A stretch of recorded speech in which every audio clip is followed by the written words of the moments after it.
Hello student, welcome to our Mastura classes. आज मैं आपके लिए लेकर आई हूँ NCERT class 8th science chapter 15।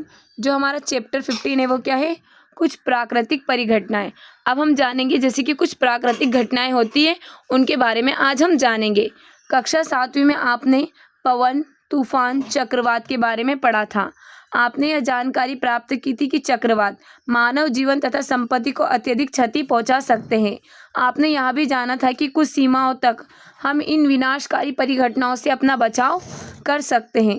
इस अध्याय में हम दो अन्य विनाशकारी परिघटनाओं तड़ित तथा भूकंप पर चर्चा करेंगे। हम इन परिघटनाओं द्वारा किए जाने वाले विनाशों को कम करने के उपायों पर भी चर्चा करेंगे। किसके बारे में चर्चा करेंगे? हम तड़ित और भूकंप के बारे में। सबसे पहला है हमारा तड़ित। विद्युत के तार ढीले हो जाने पर आपने विद्युत खंभों पर चिंगारियां देखी होगी।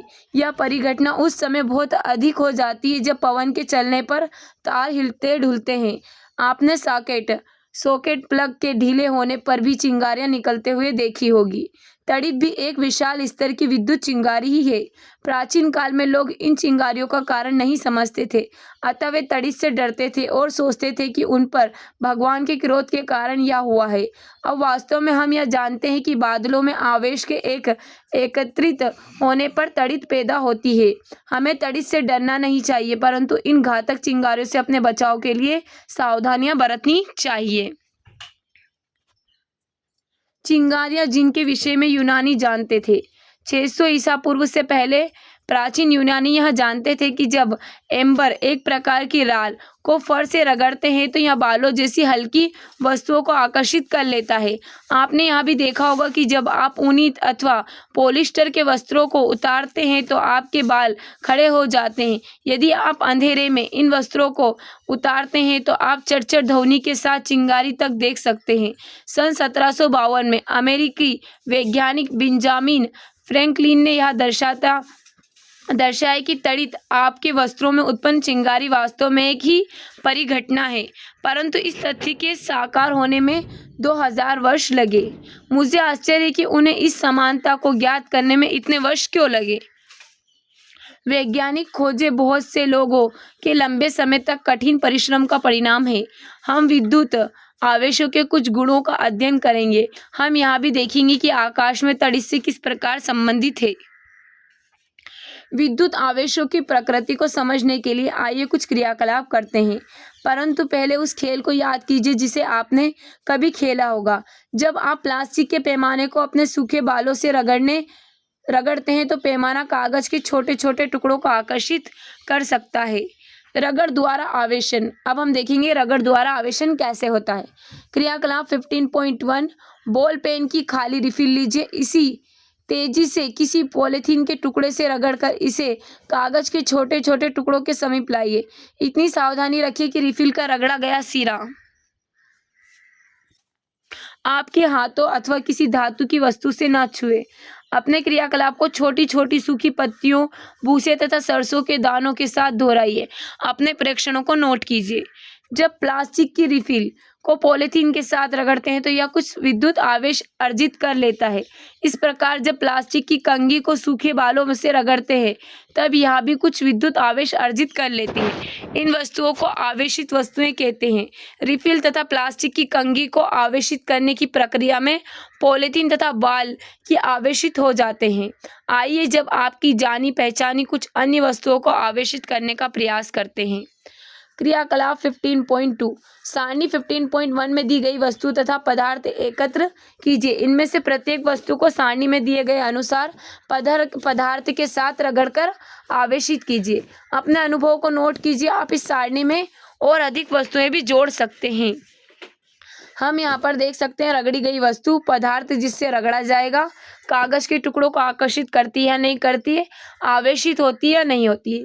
रिफिल पॉलीथीन और ऊनी वस्त्रों के साथ में, गुब्बारा पॉलीथीन, ऊनी वस्त्र, शुष्क बाल, रबड़ ऊन के साथ, स्टील का चम्मच पॉलीथीन और ऊनी वस्त्र के साथ। इनको रगड़ कर देखना। आवेश के प्रकार तथा इनकी अन्योन क्रिया। हम अगले क्रियाकलाप के कुछ वस्तुएं सारणी में से चुनते हैं। क्रियाकलाप 15.3 दो गुब्बारे फुलाइए, इन्हें इस प्रकार लटकाइए कि ये एक दूसरे को स्पर्श ना करें। दोनों गुब्बारों को किसी ऊनी कपड़े से रगड़िए और छोड़ दीजिए। क्या आप देखते हैं समान आवेश के एक दूसरे को आकर्षित करते हैं। जो समान आवेश के वो क्या करते हैं, एक दूसरे को आकर्षित करते हैं। आइए अब हम इस क्रियाकलाप को पेन के बेकार रिफिलों के साथ दोहराते हैं। एक रिफिल को पॉलीथीन से रगड़िए। कांच के गिलास को स्टेन की भांति उपयोग करते हुए इसे ग्लास में रखिए। दूसरी रिफिल को पॉलीथीन से रगड़िए तथा इसे आवेशित रिफिल के निकट लाइए। सावधान रहिए रिफिल का आवेशित सिरा अपने हाथों से न छुए। क्या ग्लास में रखे रिफिल पर कोई प्रभाव पड़ता है? क्या है दोनों रिफिल एक दूसरे को आकर्षित अथवा प्रतिकर्षित करते हैं? इस क्रियाकलाप में हम ऐसी आवेशित वस्तुओं को एक दूसरे के निकट लाए थे जो उसी पदार्थ से बनी थी। यदि भिन्न पदार्थों से बनी दो आवेशित वस्तु को एक दूसरे के निकट लाए तो क्या होगा? आइए पता लगाते हैं। एक रिफिल को पहले की भांति रगड़कर धीरे से ग्लास में रखिए। इस रिफिल में निकट एक फूला हुआ आवेशित गुब्बारा लाइए और परीक्षण कीजिए। विपरीत आवेश एक दूसरे को आकर्षित करते हैं। आइए परीक्षणों का सारांश करते हैं। एक आवेशित गुब्बारे ने दूसरे आवेशित गुब्बारे को प्रतिकर्षित किया। एक आवेशित रिफिल ने दूसरी आवेशित रिफिल को प्रतिकर्षित किया, परंतु एक आवेशित गुब्बारे ने आवेशित रिफिल को आकर्षित किया। क्या यह इंगित करता है कि गुब्बारे पर आवेश रिफिल के आवेश से भिन्न प्रकार का है? क्या फिर हम यह कह सकते हैं कि आवेश दो प्रकार के होते हैं? क्या हम यह भी कह सकते हैं कि सजाती एक ही प्रकार के आवेश के दूसरे प्रतिकर्षित करते हैं, जबकि विजाती भिन्न प्रकार के आवेश को एक दूसरे को आकर्षित करते हैं? मान्यता के अनुसार रेशम से रगड़ने पर कांच की छड़ द्वारा अर्जित आवेश को धनावेश कहते हैं, अन्य प्रकार के आवेश को ऋण आवेश कहते हैं। यह देखा गया है कि जब आवेशित कांच की छड़ को पॉलीथीन से रगड़ें तो आवेशित प्लास्टिक स्ट्रा के निकट लाते हैं तो दोनों के बीच आकर्षण होता है। आपके विचार से प्लास्टिक स्ट्रा पर किस प्रकार का आवेश होना चाहिए? आपका यह अनुमान है कि प्लास्टिक स्ट्रा पर ऋण आवेश होना चाहिए। सही है। रगड़ने पर उत्पन्न विद्युत आवेश स्थैतिक होते हैं। वे स्वयं गति करते हैं। जब आवेश गति करते हैं तो विद्युत धारा बनती है। आप कक्षा 6 से यही विद्युत धारा के विषय में अध्ययन कर रहे हैं। परिपथ में प्रवाहित होने वाली वह विद्युत धारा जिससे बल्ब चमकता है अथवा तार गर्म हो जाता है और कुछ नहीं वरन आवेशों का प्रवाह ही है। आवेश का स्थानांतरण। अब हम देखेंगे आवेशों का स्थानांतरण कैसे होता है। क्रियाकलाप 15.4 मुरब्बे की एक खाली बोतल लीजिए। बोतल के मुंह के साइज से कुछ बड़ा गत्ते का टुकड़ा लीजिए। इसमें एक छिद्र बनाइए जिसमें धातु की पेपर क्लिप घुसाई जा सके। चित्र 15.4 में दर्शाए अनुसार पेपर क्लिप को खोलिए। एल्यूमिनियम की पन्नी लगभग 4 सेंटीमीटर इंटू 1 सेंटीमीटर साइज की दो पट्टी काटिए। चित्र में दर्शाए अनुसार इन्हें पेपर क्लिप पर लटकाइए। गत्ते के ढक्कन में पेपर क्लिप को इस प्रकार घुसाइए कि यह गत्ते के लंबवत रहे। रिफिल को आवेशित कीजिए तथा इसे पेपर क्लिप के सिरे से स्पर्श कराइए। परीक्षण कीजिए क्या होता है। क्या पन्नी की पट्टियों पर कोई प्रभाव पड़ता है? क्या एक दूसरे को प्रतिकर्षित करती है अथवा आकर्षित करती है? अब पेपर क्लिप के सिरे से अन्य आवेशित वस्तुओं को स्पर्श कराइए। क्या हर बार पन्नी की पट्टियां समान रूप से व्यवहार करती हैं? क्या इस उपकरण का उपयोग यह पहचान करने के लिए कर सकते हैं कि कोई वस्तु आवेशित है अथवा नहीं? क्या आप यह स्पष्ट कर सकते हैं कि पन्नी की पट्टियां एक दूसरे को क्यों प्रतिकर्षित करती है? यहाँ पर हम देख सकते हैं सरल विद्युतदर्शी। एल्यूमिनियम की पन्नी की पट्टियां पेपर क्लिप से होते हुए आवेशित रिफिल से आवेश प्राप्त करती है। याद रहे कि धातुएं विद्युत की अच्छी चालक होती है। समान आवेश वाली पट्टियां एक दूसरे को प्रतिकर्षित करती है और फैल जाती है। इस प्रकार की युक्ति का उपयोग यह परीक्षण करने के लिए किया जा सकता है कि कोई वस्तु आवेशित है अथवा नहीं। इस युक्ति को विद्युतदर्शी कहते हैं। इस प्रकार हमें यह ज्ञात हुआ है कि विद्युत आवेश को किसी आवेशित वस्तु से अन्य वस्तु धात्विक चालक द्वारा भेजा जा सकता है। पेपर क्लिप के सिरे को धीरे से हाथ से स्पर्श कीजिए। ऐसा ही करते ही आप पन्नी की पट्टियों में एक परिवर्तन देखेंगे। वे अपनी मूल स्थिति में वापस आ जाती है। पन्नी की पट्टियों को आवेशित करने तथा पेपर क्लिप को स्पर्श करने की क्रिया को दोहराइए। एक बार आप यह देखेंगे कि जैसे ही आप हाथ से पेपर क्लिप को स्पर्श करते हैं, पन्नी की पट्टियां सिमट जाती है। इसका कारण यह है कि स्पर्श करने पर पन्नी की पट्टियों का आवेश हमारे शरीर से होकर पृथ्वी में चला जाता है। तब हम कह सकते हैं कि पन्नी की पट्टियां अनावेशित है। किसी आवेशित वस्तु से आवेश को पृथ्वी में भेजने की प्रक्रिया को भूसंपर्करण कहते हैं। विद्युत धारा के किसी भी कारण से लीक होने से उत्पन्न विद्युत आघात से हमें बचाने के लिए भवनों में भूसंपर्करण की व्यवस्था की जाती है। तड़ित की कहानी। अब रगड़ द्वारा उत्पन्न आवेशों के आधार पर तड़ित की व्याख्या करना संभव है। कक्षा 7वीं में आपने यह सीखा है कि गरज वाले तूफानों के बनते समय वायु की धाराएं ऊपर की ओर जाती है, जबकि जल की बूंदें नीचे की ओर जाती है। इन प्रबल गतियों के कारण आवेशों का पृथक्करण होता है, एक प्रक्रिया द्वारा जिसे हम अभी पूर्णतः नहीं समझा सकते। बादलों के ऊपरी किनारों के निकट धन आवेश एकत्र हो जाता है तथा ऋण आवेशों बादलों के निचले किनारे पर संचित हो जाते हैं। धरती के निकट भी धन आवेश का संचय होता है। जब संचित आवेशों का परिमाण अत्यधिक हो जाता है तो वायु विद्युत की हीन चालक है, आवेशों को प्रवाह को नहीं रोक पाती। ऋणात्मक तथा धनात्मक आवेश मिलते हैं और प्रकाश की चमकीली धारियां तथा ध्वनि उत्पन्न होती है। इसे हम तड़ित के रूप में देखते हैं। इस प्रक्रिया को विद्युत विसर्जन कहते हैं। अब हम यहाँ पर देख सकते हैं आवेश के संचयन से तड़ित होना। यहाँ पर क्या दिखाई दे रहा है? तड़ित होता हुआ दिखाई दे रहा है हमको। विद्युत विसर्जन की प्रक्रिया दो अथवा अधिक बादलों के बीच अथवा बादलों तथा पृथ्वी के बीच हो सकती है। अब हमें प्राचीन काल के लोगों की भांति तड़ित से भयभीत होने की आवश्यकता नहीं है। अब हम मूल परिघटना को समझते हैं। वैज्ञानिक हमारा ज्ञान बढ़ाने के लिए कठोर परिश्रम कर रहे हैं, तथापि तड़ित के गिरने पर जीवन तथा संपत्ति को हानि होती है। अतः हम अपने बचाव के लिए उपाय करने आवश्यक है। अब हम कुछ उपाय कर सकते हैं इसमें। तड़ित से सुरक्षा। तड़ित एवं झंझा। गरज वाले तूफान के समय कोई भी खुला स्थान सुरक्षित नहीं होता। गरज सुनना किसी सुरक्षित स्थान पर तुरंत पहुंचने की चेतावनी है। अंतिम गर्जन सुनने के बाद सुरक्षित स्थान से बाहर आने से पहले कुछ देर प्रतीक्षा करें। सुरक्षित स्थान का पता लगाना। कोई मकान अथवा भवन सुरक्षित स्थान है। यदि आप किसी कार अथवा बस द्वारा यात्रा कर रहे हैं तो वाहन की खिड़कियां व दरवाजे बंद होने पर आप उसके भीतर सुरक्षित है। तड़ित झंझा के समय क्या क्या करना चाहिए और क्या नहीं करना चाहिए। बाहर खुले में। खुले वाहन जैसे मोटरसाइकिल, ट्रैक्टर, निर्माण कार्य हेतु मशीनें, खुली कार सुरक्षित नहीं है। खुले मैदान, ऊंचे वृक्ष, पार्कों में शरण स्थल, ऊंचे स्थान तड़ित से हमारी सुरक्षा नहीं करते। तड़ित झंझा के समय छाता लेकर चलने का विचार किसी भी दृष्टि से अच्छा नहीं है। यदि आप वन में हैं तो छोटे वृक्ष के नीचे शरण लीजिए। यदि आप किसी ऐसे खुले क्षेत्र में हैं जहां कोई शरण स्थल नहीं है तो सभी वृक्षों से काफी दूरी पर खड़े रहें। जमीन पर ना लेटे बल्कि जमीन पर सिमट कर नीचे बैठे। अपने हाथों को घुटने पर तथा सिर को हाथों के बीच रखें। इस स्थिति में आप पर आघात लघुत्तम लक्ष्य बन जाएगा। जैसा कि हम यहाँ पर देख सकते हैं तड़ित के समय सुरक्षित स्थिति कैसे बैठना चाहिए। तड़ित के समय घर के भीतर तड़ित टेलीफोन तारों, विद्युत तारों तथा धातु के पाइपों पर आघात कर सकती है। क्या आपको याद है कि तड़ित एक विद्युत विसर्जन है? तड़ित झंझा के समय हमें इन्हें छूना नहीं चाहिए। ऐसे समय में मोबाइल फ़ोन अथवा बिना डोरी वाले फ़ोन का उपयोग सुरक्षित है, परंतु यह बुद्धिमत्तापूर्ण नहीं है कि आप किसी ऐसे व्यक्ति को टेलीफोन करें जो तारयुक्त फ़ोन से आपकी बात सुन रहा है। बहते जल के संपर्क से बचने के लिए तड़ित झंझा के समय स्नान से बचना चाहिए। कंप्यूटर, टीवी आदि जैसे विद्युत उपकरणों के प्लगों को सॉकेट से निकाल देना चाहिए। विद्युत बल्बों, ट्यूबलाइटों को जलाए रखा जा सकता है, इनसे कोई हानि नहीं होती है। तड़ित चालक।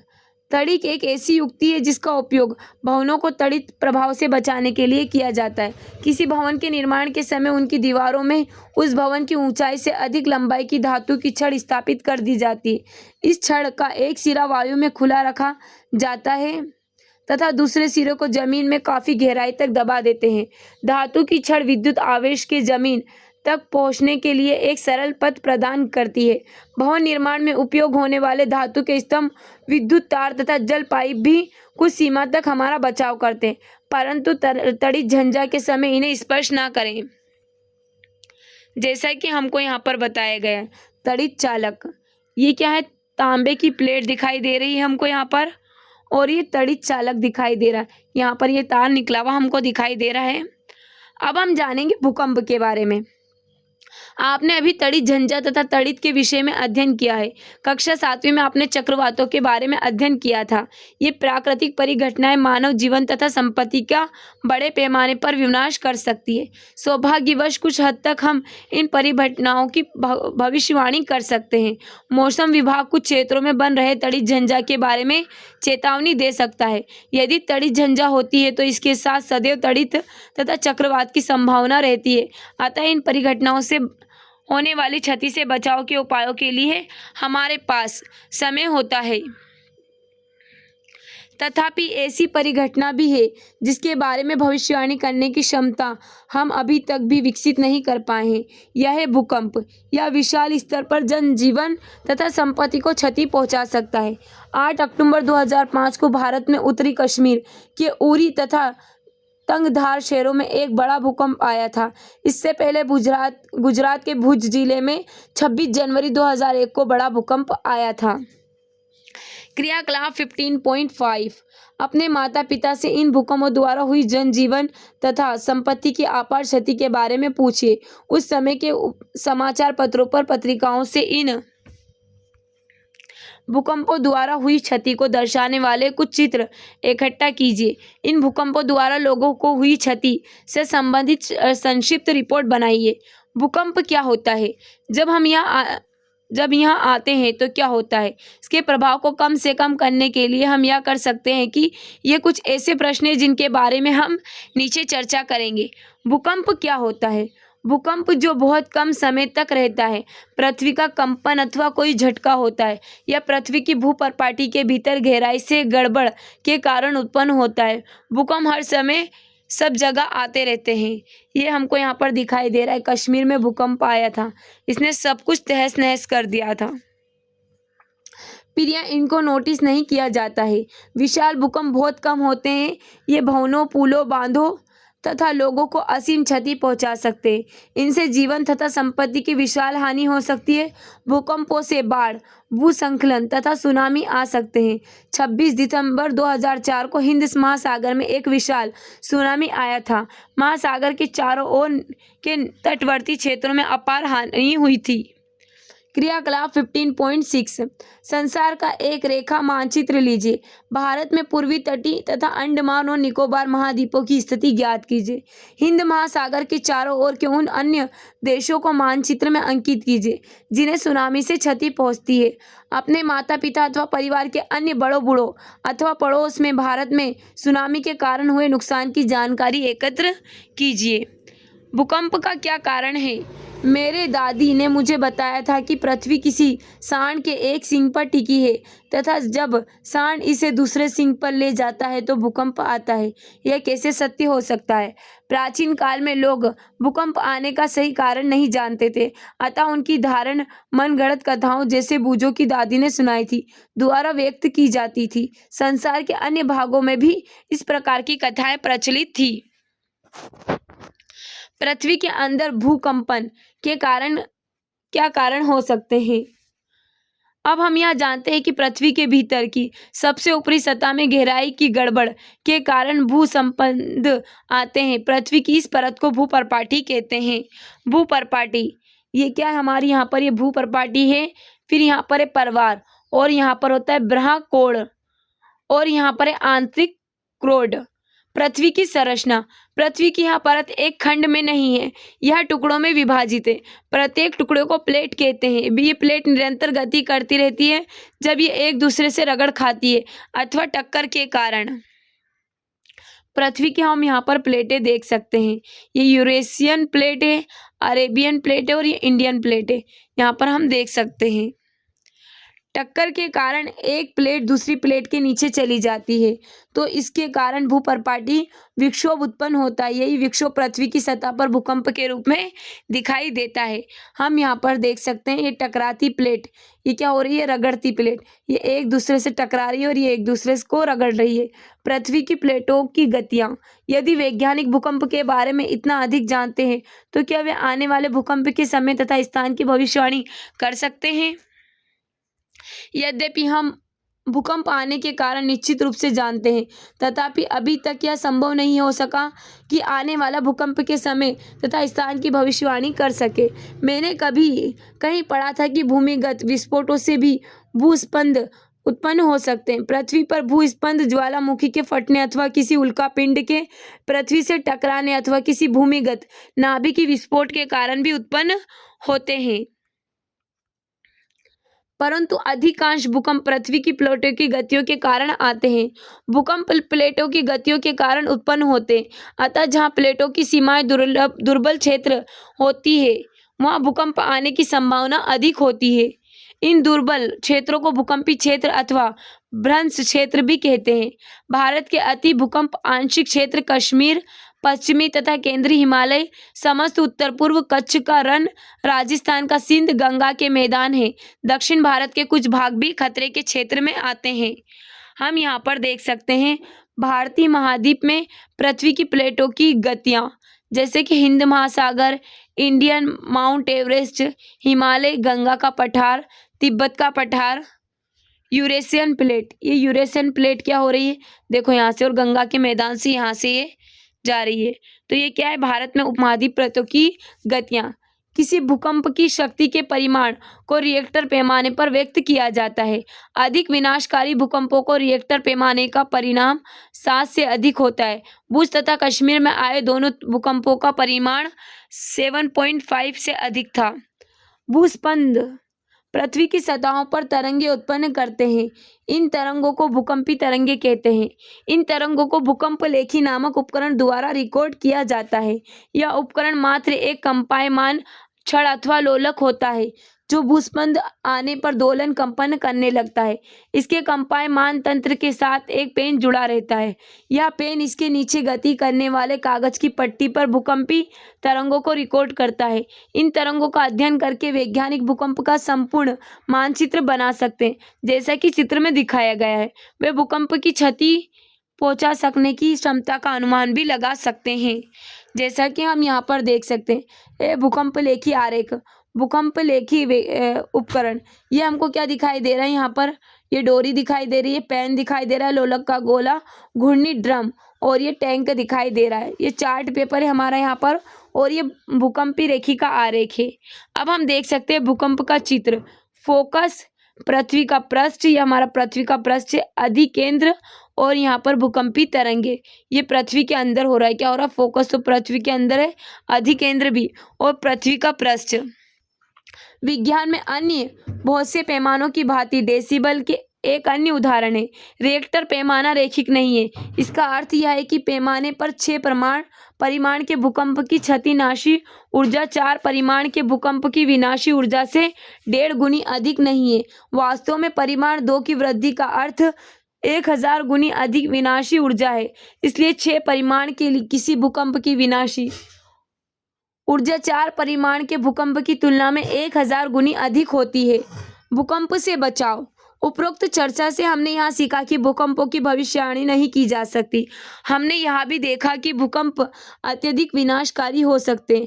अतः यह आवश्यक है कि हम हर समय अपने बचाव के लिए आवश्यक सावधानी बरतें। भूकंपी क्षेत्रों जहाँ पर भूकंप आने की अधिक आशंका होती है, में रहने वाले लोगों को इनका सामना करने के लिए विशेष रूप से तैयार रहना होता है। सर्वप्रथम इन क्षेत्रों के भवनों का डिजाइन ऐसा होता है कि वे बड़े भूकंपों के झटकों को सह सके। आधुनिक भवन प्रौद्योगिकी इसे संभव बना सकती है। उचित यह है कि भवनों के ढांचे सरल हो ताकि वे भूकंप निरापद हो। किसी योग्य आर्किटेक्ट एवं संरचना इंजीनियर से परामर्श कीजिए। अत्यधिक भूकंपीय क्षेत्रों में भवन निर्माण में भारी पदार्थों की अपेक्षा मिट्टी अथवा इमारती लकड़ी का उपयोग अधिक अच्छा होता है। यदि ढांचा गिरे तो अत्यधिक क्षति नहीं होती। अलमारियों इत्यादि दीवारों के साथ जड़ना अधिक अच्छा होता है, जिससे वे आसानी से न गिरे। दीवार घड़ी, फोटो फ्रेम, जल तापक, गाइजर आदि को दीवार में लटकाते समय सावधानी रखें, ताकि भूकंप आने पर ये लोगों के ऊपर न गिरे। चूंकि कुछ भवनों में भूकंप के कारण आग लग सकती है, अतः यह आवश्यक है कि सभी भवनों, विशेषकर ऊंची इमारतों में अग्निशमन के सभी उपकरण कार्यकारी स्थिति में होने चाहिए। केंद्रीय भवन अनुसंधान संस्थान रुड़की ने भूकंप प्रतिरोध मकान बनाने के लिए कुछ जानकारी विकसित की है। जैसा कि हम यहाँ पर देख सकते हैं, भूकंपीय झटके लगने की स्थिति में अपने बचाव के लिए निम्नलिखित उपाय कीजिए। यदि आप घर में हैं तो किसी मेज के नीचे आश्रय लें तथा झटके के रोकने तक वहीं रहे। ऐसी ऊंची तथा भारी वस्तुओं से दूर रहे जो आप पर गिर सकती है। यदि आप बिस्तर में हैं तो उठे नहीं, अपने सिर का तकिए से बचाव करें। यदि आप घर से बाहर हैं तो भवनों, वृक्षों तथा ऊपर जाती विद्युत लाइनों से दूर किसी खुले स्थान को खोजें एवं धरती पर लेट जाएं। यदि आप किसी कार अथवा बस में हैं तो बाहर ना निकले। ड्राइवर से कहें कि वह धीरे धीरे किसी खुले स्थान पर पहुंचे। भूस्पंदन के समाप्त होने से पहले बाहर ना निकले। अब हमें यहाँ पर कुछ प्रमुख शब्द दिए। भूपर्पाटी, विसर्जन, पृथ्वी की प्लेट, भूकंप, विद्युतदर्शी, तड़ित, तड़ित चालक, ऋण आवेश, धन आवेश, रिएक्टर पैमाना, भूकंप लेखी और गर्जन, तड़ित झंझा, आवेश स्थानांतरण, सुनामी, भूस्पंदन। अब हम यहाँ पर देख सकते हैं आपने क्या सीखा। कुछ वस्तुओं को अन्य वस्तुओं से रगड़कर आवेशित किया जा सकता है। आवेश दो प्रकार के होते हैं, धन आवेश और ऋण आवेश। सजातीय आवेश एक दूसरे को प्रतिकर्षित करते हैं, विजातीय आवेश एक दूसरे को आकर्षित करते हैं। रगड़ द्वारा उत्पन्न विद्युत आवेश को स्थिर आवेश कहते हैं। जब आवेश गति करते हैं तो विद्युत धारा बनती है। कोई वस्तु आवेशित है या नहीं, इसकी पहचान के लिए विद्युतदर्शी का उपयोग किया जाता है। किसी आवेशित वस्तु के आवेश को पृथ्वी में स्थानांतरित करने को भूसंपकरण कहते हैं। बादलों तथा पृथ्वी अथवा विभिन्न बादलों के बीच विद्युत विसर्जन के कारण तड़ित उत्पन्न होती है। तड़ित आघात जीवन तथा संपत्ति को नष्ट कर सकता है। तड़ित चालक भवनों को तड़ित के प्रभाव से बचा सकता है। पृथ्वी के अचानक कांपने अथवा थरथराने को भूकंप कहते हैं। भूपर्पाटी के भीतर गहराई में विक्षोभ के कारण भूकंप आते हैं।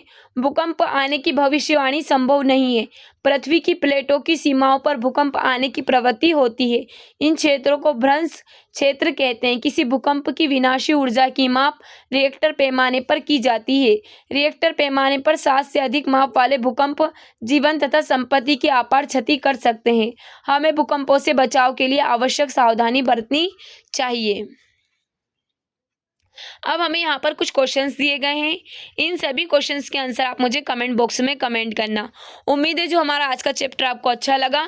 अगर हमारा आज का चैप्टर आपको अच्छा लगा है तो इसी तरह की अपडेट के लिए हमारे चैनल को सब्सक्राइब करें और बेल आइकन को दबाना ना भूलें।